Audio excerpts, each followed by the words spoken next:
Welcome to Loco Gringo, Mexico, the place where we transform a tourist into a traveler, because you deserve to see more of the world than just what's in a guidebook. Each week, we talk with amazing locals who know the Riviera Maya and Yucatan like only a local can, and get them to share their tips and insights on the local scene, culture, and cuisine from a local's perspective. So, pour yourself a margarita, grab a comfy chair, and let's get the show going. Hola, everybody. Thanks for joining us today. This is Loco Gringo, Mexico, and my name is Kay Walton. So glad you could join us. Well, we're going to be speaking to someone who's had the opportunity to travel around the world, and it's just amazing the people that we've talked to who've had the opportunity to have such extensive travels. And he wanted a place. He asked his travel agent for a place that was warm and sunny, and she mentioned Cancun. And he hasn't returned home since. If anything, he says he's always trying to get closer to the equator.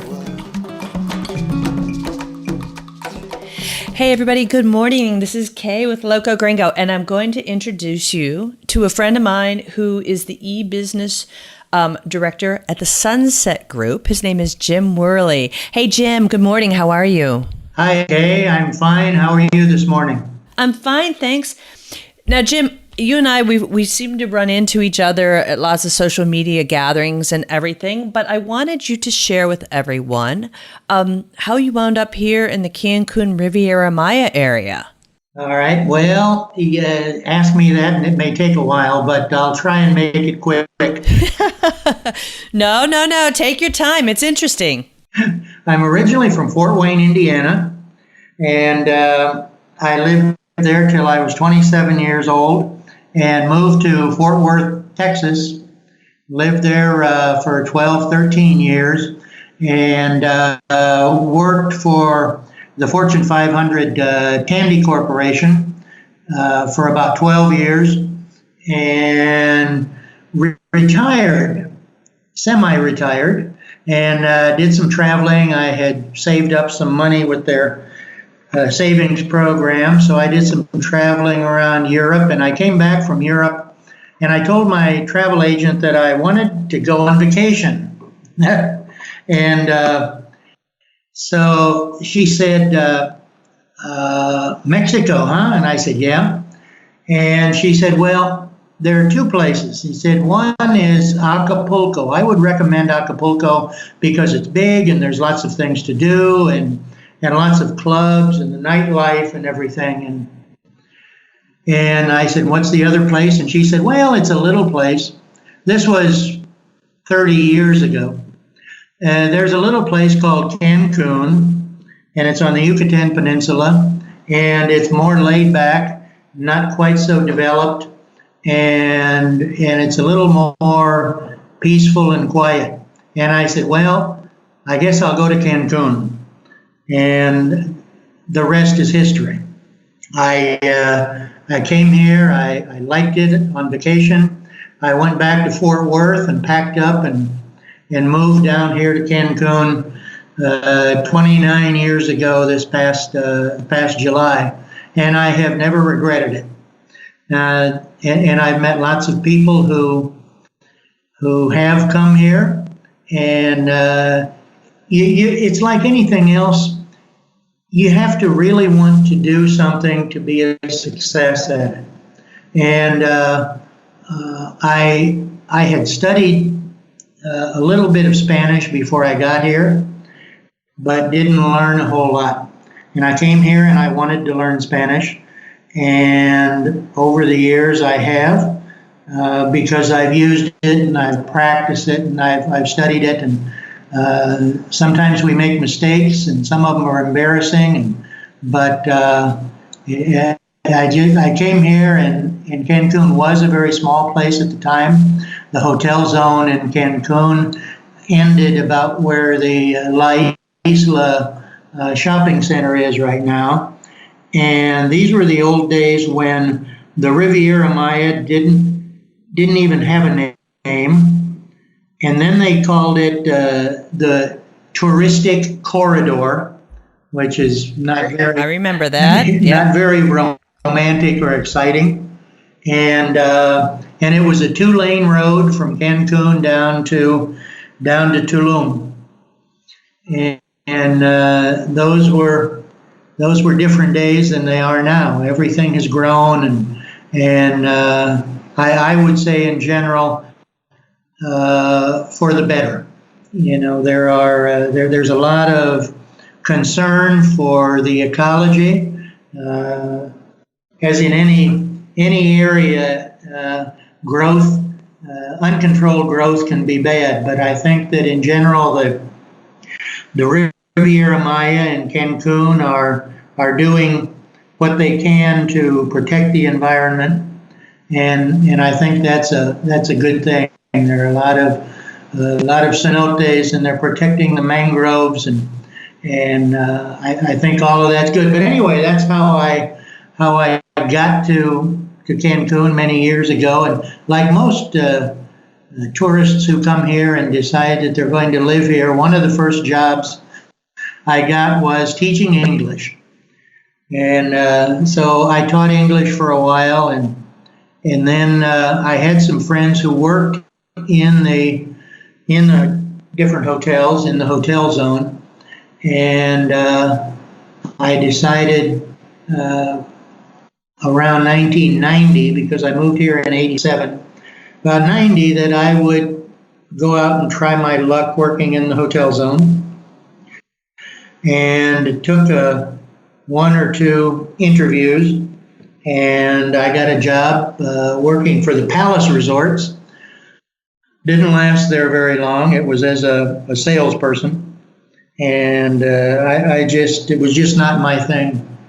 And then I was offered a job in administration, and I took that up.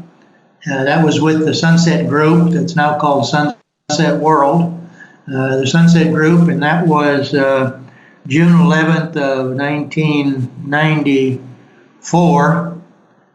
I went to work for them, and I've been with them ever since. 23, going on 23 years now. And I worked in all the Wow, that's amazing. Yeah, it is for me too. It's the most I've ever worked for any company, and I've had the great opportunity to work in virtually every department in the group, and from the hotel operation, working with the developers in the actual building of the first hotel that our chain ever had, which is the Royal Sunset, and working in the hotel operation and some in the finance department, the exchange department, customer service, reservations, the travel club, travel agency. I'm currently the director, as you mentioned, of the e-business department, and where we handle website development and graphic design in the websites, and email marketing, e-blasts, and marketing websites, hotel websites, the corporate website, and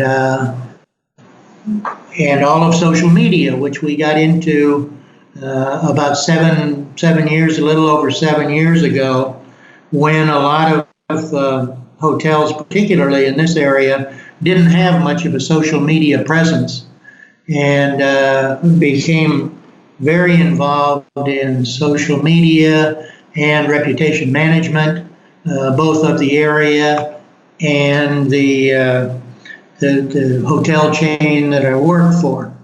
And so it's been really exciting, and social media has been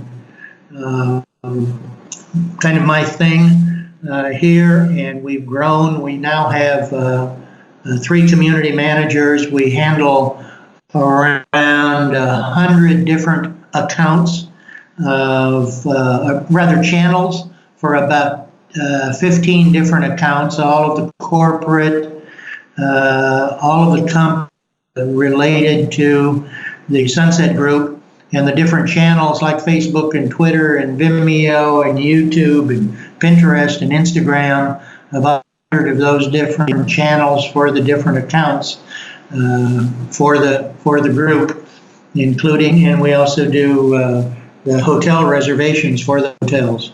So it's been a kind of a long, interesting ride between Fort Wayne, Indiana, and Cancun. I keep getting further away from the cold and closer to the equator. Hey, I understand. I understand for sure. No, it's a very interesting journey. And I wonder, Jim, do you find, is it the technology when we talk about like e-business and social media, do you find it's the technology, or do you find that it's really exciting to be involved with still on the customer level? Because I know even with Loco Gringo, we're touching people in a different way than we might have 15, 20 years ago. Oh, yeah, absolutely. And that's the exciting part of it. I was on a panel at AMDATOUR, which is the Mexican Association of Resort Developers. And I was on a panel about technology in the industry, basically vacation industry. And, what has happened in the last really 5 to 7 years here in Mexico is just phenomenal. The internet in first place, let's say 15 years ago, I remember watching when the numbers were, this year 15% or 5% of the people made their reservations for hotels online. And little by little, the internet has become, as we all know here, sitting here in 2016 on Cyber Monday, where people are going more and more to the internet and feeling comfortable with it. And one of the biggest reasons why I think that besides having commercial products and services and vacations online. Besides that, 5 to 7 years ago, social media came and it gave the customer a voice, gave them a very loud voice in the marketplace, and that's an exciting thing to deal with. And that's what we deal with on a daily basis in social media, whether it's someone asking a question like, I'm going to be there in July of next year, will it be rainy? And I have to laugh because we get those questions too. Is it going to rain? I don't know. Exactly. I said, well, if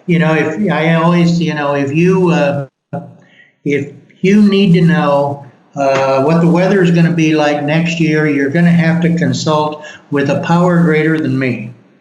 I can tell you that usually during that period of time for the last 20 some years, it's very hot and humid, or it's very, there are chances of rain or whatever, but I sure can't guarantee my weather report.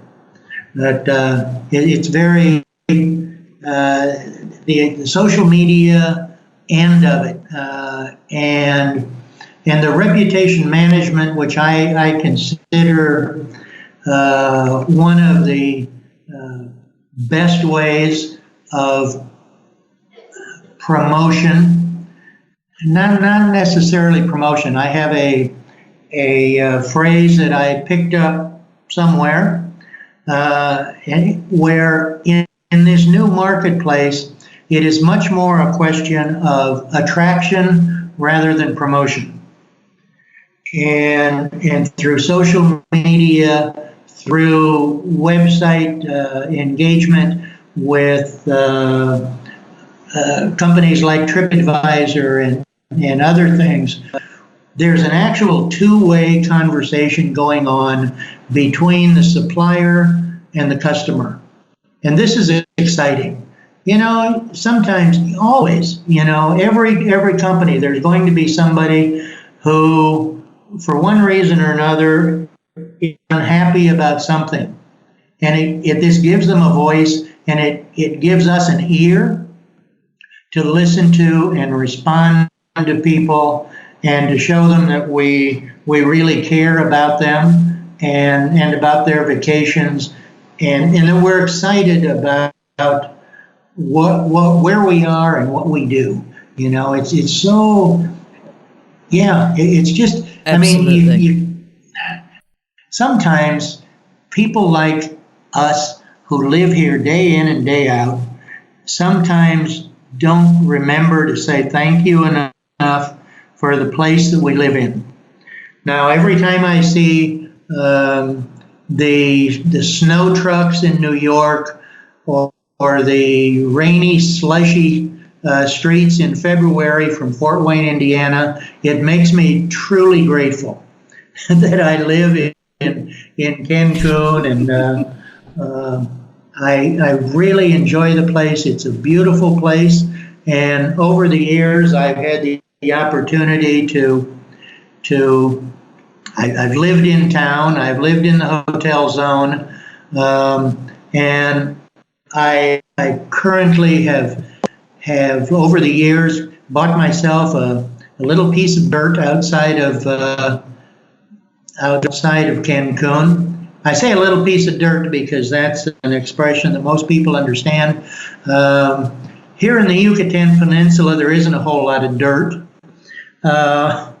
Since the Yucatan Peninsula is built on a limestone shelf, and of course everybody around here knows, if you have trees, the roots don't go down out, and they spread out because there isn't a whole lot of dirt. But I have my little piece of dirt anyway, and it's got some limestone and it's got some rocks in it, but it's mine, and I have me some horses, a couple of horses, and some sheep, and I grow my own papaya and habanero chili and tomatoes and cucumbers and watermelons, and out in the country where it's nice and outside of Cancun, and it's just a beautiful place to live.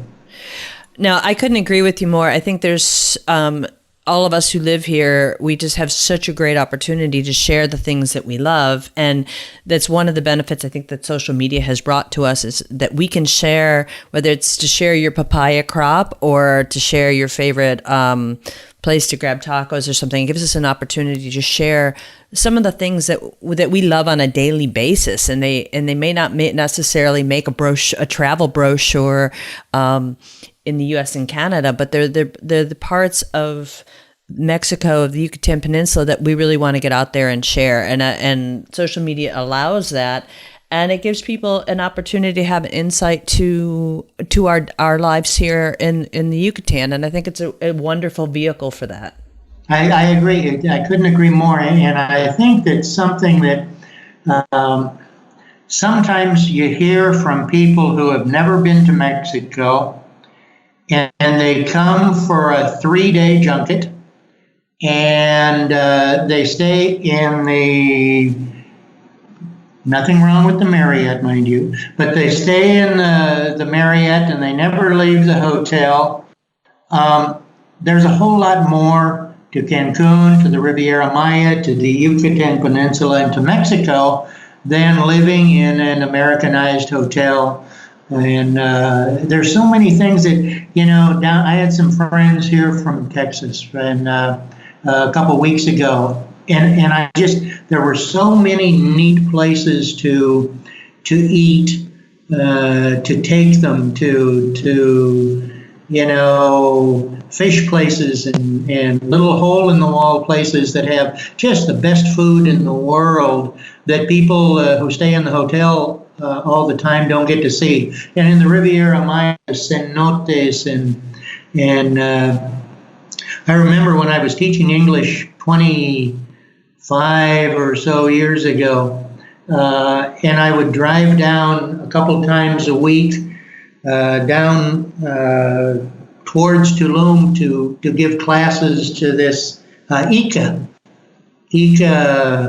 that company down there that I think they have a dock down there now. But and I would drive down. It was just so relaxing just to drive down in the 2-lane road and see all of the things. And I remember, going to camp at Shpuha when Shpuha really didn't exist. I mean, nobody knew what it was, and it was just a big beach with some showers there, and you take your tent down and you spend the week or the weekend down there. And that's not for everybody, but there are so many things to see when you come here. Everybody comes here knowing, well, I kind of want to go see Chichen Itza because, and I need to go see Tulum because that's probably easier to with than going to Chichen Itza. And but there are so many other places to go and things to do, and Izamal, to go have Yucatecan mojitos, the little panuchos and all these kinds of things. And well, we were talking about cochinita pibil, the cochinita, which is from pork cooked in the ground. The pib means a hole in the ground. Yes, like a pulled pork. Exactly. Like a pulled pork they would have like up in Texas, right? Yeah, exactly. And I've learned how to. I don't eat cochinita anymore. I don't eat beef or pork anymore. But I still eat lots of other things, and most of the time, lots of times, I cook them in a hole in the ground. And my Christmas turkey, I cook in a hole in the ground.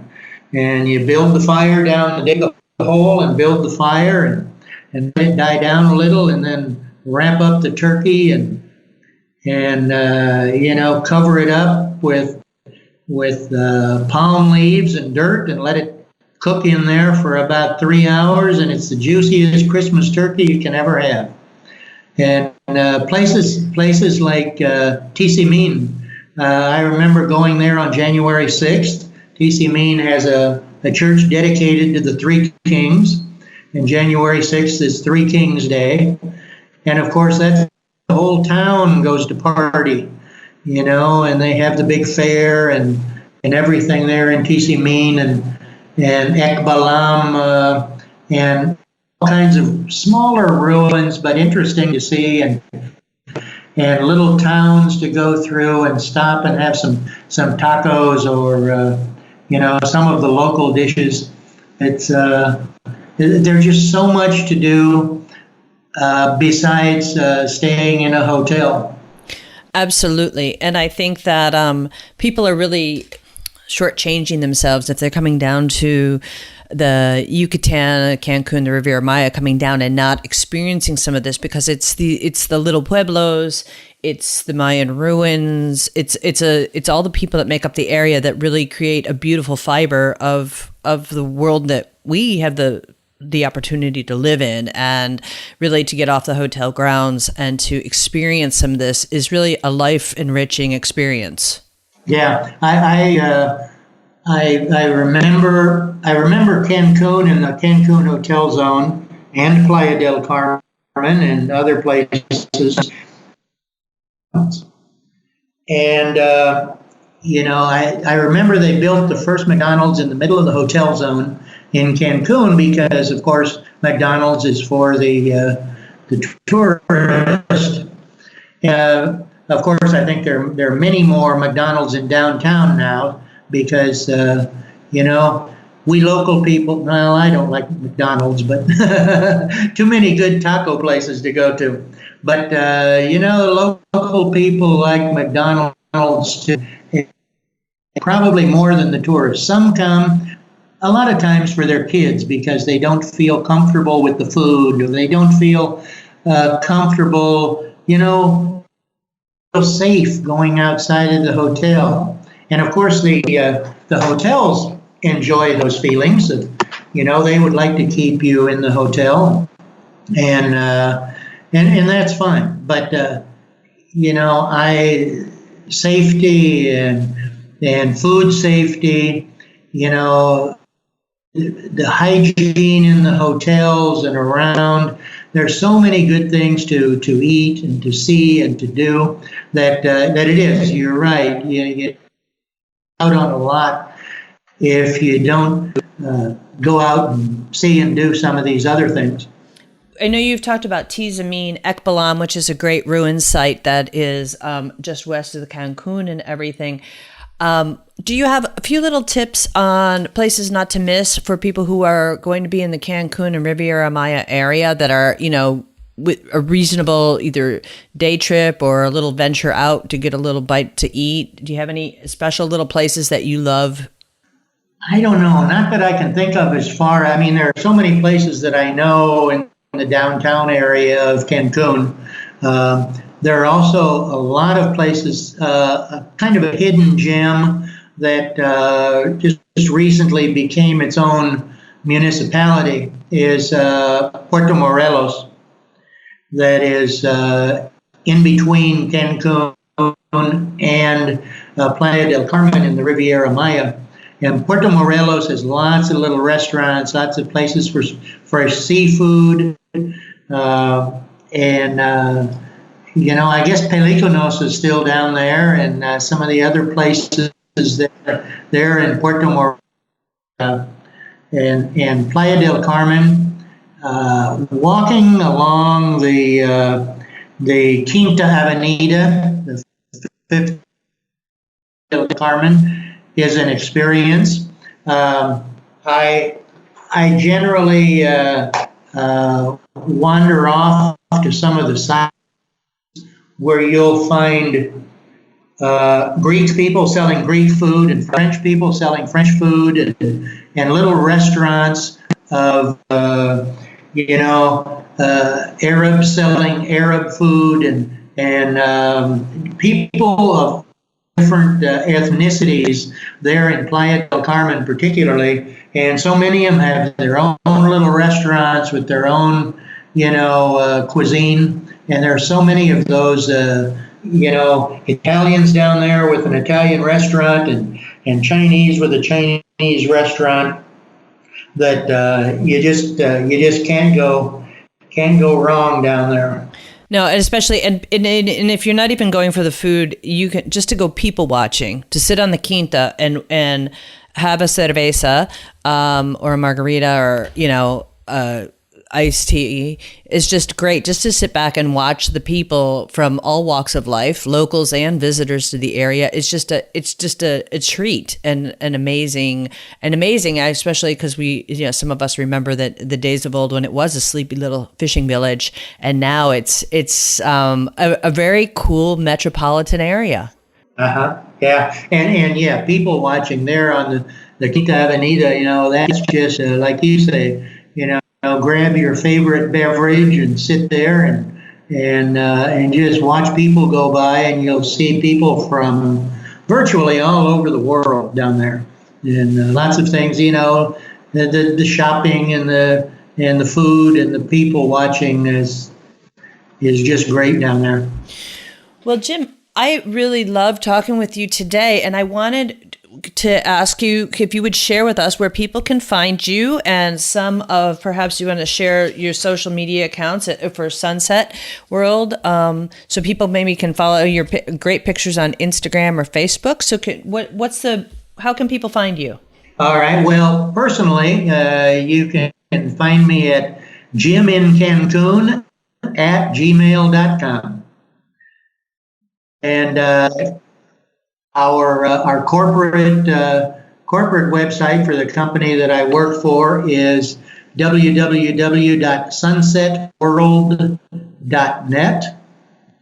And we have so many, like I said, we have about 100 different channels for all the different things. But one of our biggest accounts, where we have just a little over 80,000 followers, is on Facebook, is Hacienda Tres Rios.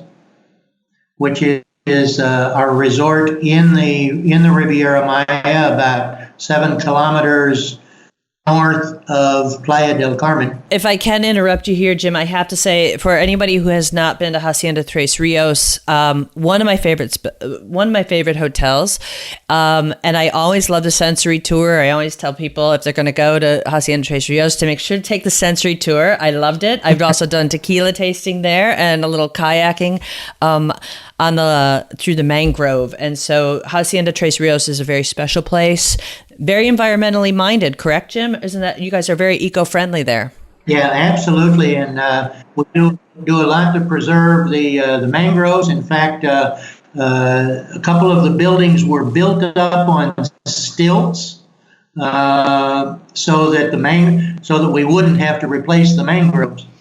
No, that's wonderful. And I know that you guys, I remember visiting one of the last times I was at the resort, you guys did have your own little garden. I remember eating some chiles that were grown there and everything. So this is my unsolicited promotion for Hacienda Tres Rios. It's a place that I always have in my heart. And it's a lot because of people like Jim and some of the people I've been able to hang out there with. And it's a very beautiful place. So I definitely, if you go to their website, check it out. And I would definitely say 2 thumbs up if you want to go stay there as well. Great, Kay. Thank you. I appreciate that. Yes, we do have a relatively large 100 acres or so of farmland where we do grow a lot of our own fruits and vegetables and papayas. We grow all of the exotic flowers that are in our hotels, and a lot of the fruits and vegetables organically that we serve in our hotels. That's awesome. Well, Jim, maybe you'd consider coming back again, and we can talk more about some of the environmental things that happen at Hacienda Tres Rios to protect the environment. But I really want to thank you for today, and I really have enjoyed this time talking with you and getting to hear more about your journey. Well, thanks. I appreciate being invited, and I'll be glad to come back anytime. There is a lot that we do at Hacienda Tres Rios for the environment, from, like I mentioned, protecting the mangroves to a huge solar panel project and a lot of other things. So thanks again for inviting me. I appreciate it. And I hope that lots of people come visit us here in Cancun and the Riviera Maya. A big muchas gracias to Jim, and a big thanks to all of you for joining us today. And I hope in the not too distant future, we'll have Jim back to talk about some of the green initiatives that he's got going on at Hacienda Tres Rios. I think it'll be a great treat. For today's shows, please go to locogringo.com/podcasts. Well, until next week, everyone, hasta la vista. Thanks for listening. If you like the show, be sure to subscribe. For links, show notes, and more information, head on over to locogringo.com or give us a call toll-free at 800-478-0081. Porque se tragó la luna, estaba enferma la rana, su madre soba que soba, dedos de pluma la panza, pensó ranita que luna era una toronja blanca, y aunque la luna es de leche, la leche estaba cortada. Croa, croa, dedos de pluma, croa, croa, dedos de agua, croa, croa.